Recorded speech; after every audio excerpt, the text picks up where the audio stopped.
म आशा गर्छु यो पत्र पढ्दाखेरि तिमी कुशल मंगल छौ।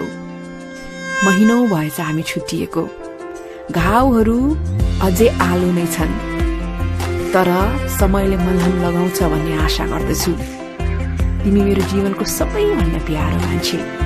तिमीलाई जान दिन मलाई वास्तवमै अति गाह्रो भएको थियो, तर यो कठिन भन्दा कठिन समयमा पनि मैले आफूलाई सम्हाल्ने प्रयास गरेँ। तिमी त मायाबाट निस्कियो र आफ्नो लागि नयाँ माया फेला पार्यो। बस म चाहिँ गुमनाम थिएँ, पीडामा थिएँ, दुखी थिएँ। मैले कहिले पनि यस्तो दिन आउला भनेर सोचेकै थिइनँ। हुन त हामी बीच कति कुराहरू नमिलेको मैले याद गरिरहेको थिएँ, तर तिमीलाई जीवनबाट पठाउनु पर्ला भनेर मैले कहिले पनि सोचेकै थिइनँ। मेरा साथीभाइहरूले भन्छन् तिमीले मलाई धोका दियौ, त्यसैले मैले तिमीलाई घृणा गर्नुपर्ने। म तिमीलाई घृणा गर्छु, साँच्चै घृणा गर्छु, तर अझै घृणा गरौँ भनेर प्रयास गर्दैछु। तर मनको एउटा कुनामा कति माया अझै पनि बाँकी छ। म आशा गर्छु तिमी र तिम्रो नयाँ साथी तिमीहरू एकदम जीवनको मजा लिँदैछौ। घन्टौं बिताउँछौ होला साथ साथ कुराकानी गरेर, एकअर्कालाई कहिले नभनेका कुराहरू बाँडेर। जति व्यस्त भए पनि तिमीले समय निकाल्छौ होला उसको लागि। डिनर जान्छौ होला, नयाँ नयाँ ठाउँहरू घुम्छौ होला। अङ्गालो अनि मायाका चुम्बनहरू, रोमान्स त कति आगो बलिरहेको होला। सरप्राइजहरू होला, फुलहरू होला, जीवनमा नयाँ रङ्ग तिमीले भरिदिएको होला। मलाई थाहा छ नि त, किनकि हाम्रो पनि त कुनै बेला त्यस्तै थियो नि होइन। उनलाई एउटा काँध चाहिएको बेला तिमीले काँध जहिले पनि दिन्छौ होला उसको कुरा सुन्नको लागि। उनलाई चोटपटक लाग्दाखेरि तिमीले पक्का पनि मलहम लगाइदिन्छौ होला, मायाको मलहम। तिमीले उसको लागि सबै कुरा गर्छौ होला है, किनकि मलाई थाहा छ नि त ऊ पनि त कति मिठो मिठो पकाइरहेकी। मायाले त्यस्तो कुरा एक्कासी गर्न आफूलाई के गराउँछ के गराउँछ, अचम्म अचम्मको कुराहरू पनि मायाले सम्भव बनाइदिन्छ। ऊ त कस्तो रुचि देखाएर तिम्रो मूर्ख मूर्ख जोकरमा पनि हाँस्छ होला। ऊ पनि कति आफ्नो तर्फबाट नयाँ नयाँ एडजस्टमेन्टहरू गर्दैछ होला तिमीलाई खुसी बनाउनको लागि।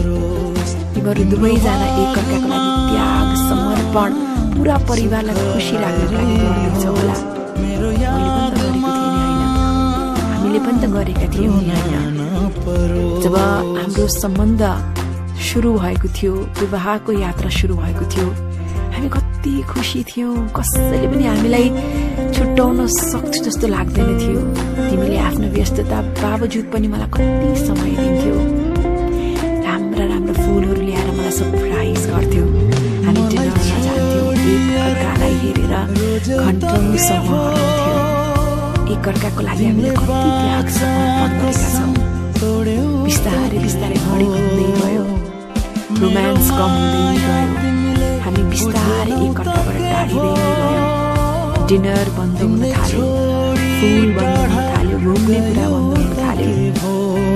कसरी कसरी हामी एकअर्कालाई माया गर्छौँ भन्ने पनि भुल्न थाल्यौँ। जिम्मेवारी यति बढेको थियो, अब त कसले बढी त्याग गरेको समर्पण गरेको भनेर हामीले नापतौल गर्न थाल्यौँ। र एक दिन तिमी मायाबाट निस्कियो, तर म चाहिँ यता सायद त्यो रोमान्सको आगो फेरि पनि बल्छ कि भनेर प्रयास गर्न चाहन्थे। तर तिमीले चाहेनौ अनि मैले पनि चाहिनँ। आज मैले कसैलाई भेटेँ, उसँग अर्कै खालको अनुभूति त भयो, तर डर लाग्यो उसको नजिक जान। सुरुमा त यस्तो चमक हुन्छ, तर बिस्तारै त्यो चमक हराएपछि फेरि धोका हुन्छ मलाई। कि म फेरि त्यो पीडा सहन तयार छु त? मैले आफूलाई सोधेँ।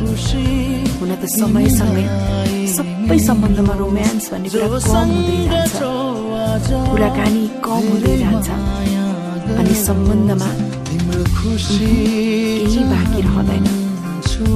जे होस्, मैले तिमीसँग कुराकानी त गर्न चाहेको थिएँ, तर तिमीले डिभोर्स फाइल गरिसकेको थियो।